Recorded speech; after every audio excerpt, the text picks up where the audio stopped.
विशिष्ट महर्षि और प्रभु रामचंद्र जी का ज्ञानमयी संवाद सुनते हैं द आर्ट ऑफ लिविंग के फैकल्टी स्वामी वैशंपायन जी की वाणी से।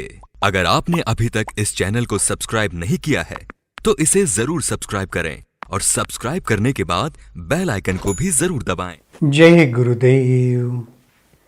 योग वशिष्ठ के अगले एपिसोड में आप सबका स्वागत है। पिछले एपिसोड की कहानी को ही आगे बढ़ाते हैं, जिसमें राजा बाली के मन में यह विचार उत्पन्न हुए कि ये जो मैं सुखों का उपभोग कर रहा हूँ वो कितनी बार करता रहूँगा। ये मुझे किसी चक्र की तरह प्रतीत होता है। इस सारे सुखों को उपभोग करके भी अब मेरा मन उबने लगा है। ये सारा चिंतन उसके मन में करते करते फिर उसने यह तय किया कि इससे बाहर निकलने का वो ऐसा जो सत्य है उसको हासिल करने का तरीका क्या है। और इसी प्रश्न को लेकर वो अपने पिता विरोचन के पास पहुंचे और उन्होंने उनसे मार्गदर्शन चाहा। उसी कहानी को आगे बढ़ाते हैं।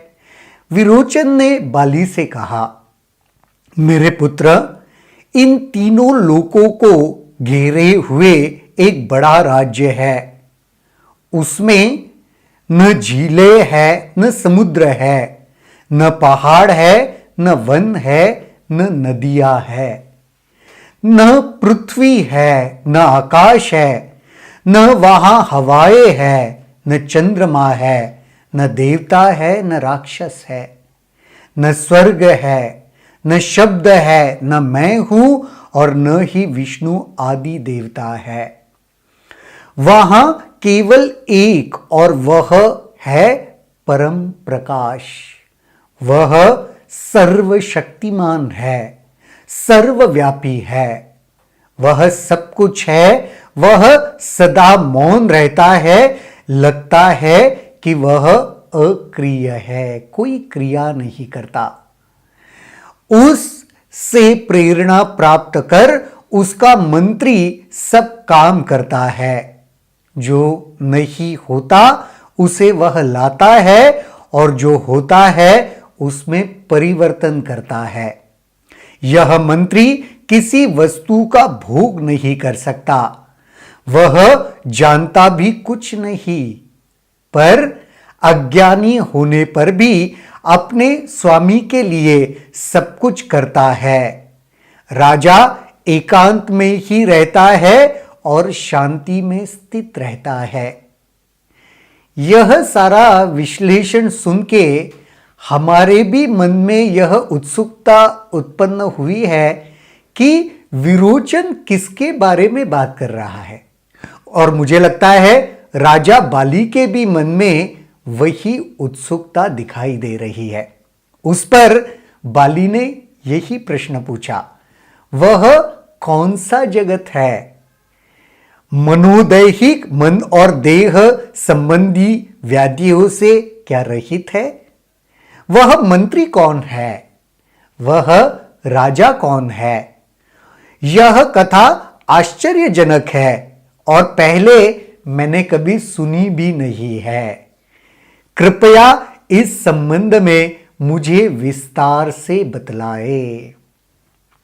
विरोचन ने कहा, सभी देवता और राक्षसों को इकट्ठा कर लिया जाए तो उसकी सामूहिक शक्ति भी उस मंत्री के शक्ति के बाहर नहीं है। न वह देवताओं का राजा इंद्र है, न वह यमराज है, न वह धन का देवता है, न वह देवता है, न राक्षस है कि तुम उस पर विजय प्राप्त कर सको। ऐसा कहा जाता है कि विष्णु भगवान ने राक्षसों को मार डाला। वस्तुतः यह वही मंत्री है जिसने सबको मार डाला है। तथ्य यह है कि विष्णु आदि देवता भी उससे प्रभावित हुए हैं, पराजित हुए हैं और उन्हें फिर से जन्म लेना पड़ा है।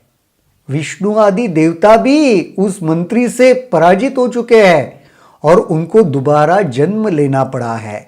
कामदेव भी उसी मंत्री से शक्ति प्राप्त करता है। क्रोध भी उससे शक्ति प्राप्त करता है। उसकी इच्छा से ही यहां अच्छाई और बुराई में संघर्ष चल रहा है। ये तो जीवन की वास्तविकता है, नहीं? अच्छाई और बुराई में निरंतर संघर्ष चलता रहता है। एक दूसरे पर हावी होने की चेष्टा करता रहता है।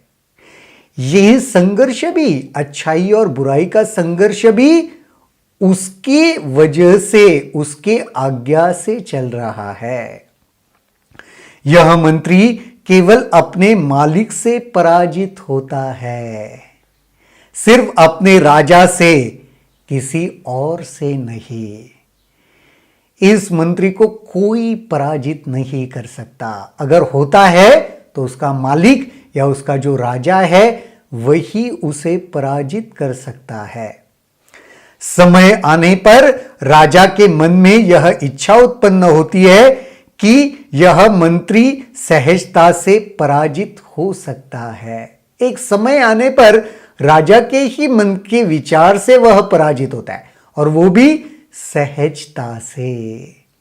वह इन तीनों लोकों में सबसे अधिक शक्तिशाली है और तीनों लोक और कुछ नहीं, उसके उच्छ्वास मात्र है।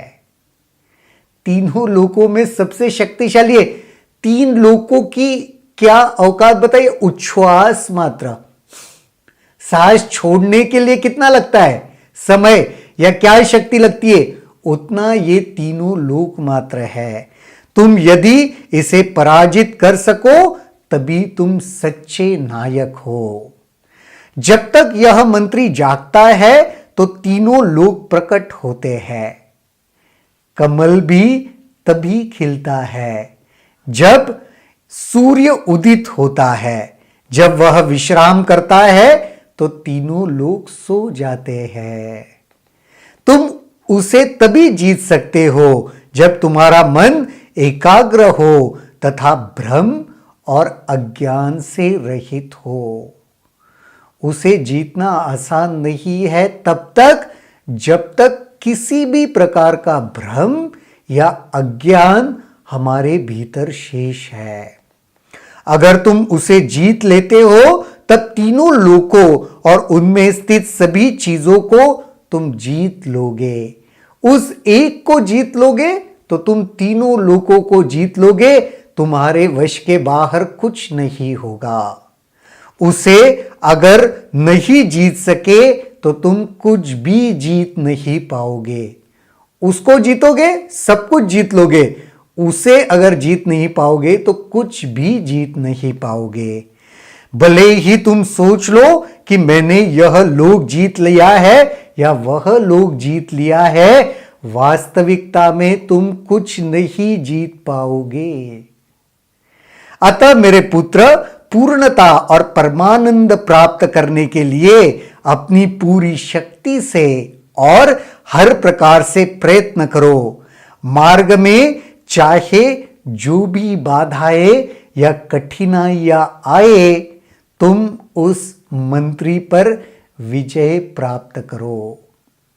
ये मंत्री कौन है?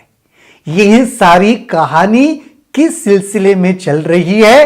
राजा बाली को भी बड़ी उत्सुकता है और हम लोगों को भी। लेकिन आज के एपिसोड में हम यहीं पर रुकेंगे। कल के एपिसोड में देखेंगे इस कहानी की गुत्थी राजा विरोचन कैसे सुलझाते हैं। तब तक के लिए जय गुरुदेव। अगर आपके इस वीडियो को लेकर कुछ सवाल हैं तो कमेंट सेक्शन में जरूर लिखें, जिसके ऊपर हम आने वाले वीडियोस में चर्चा करेंगे।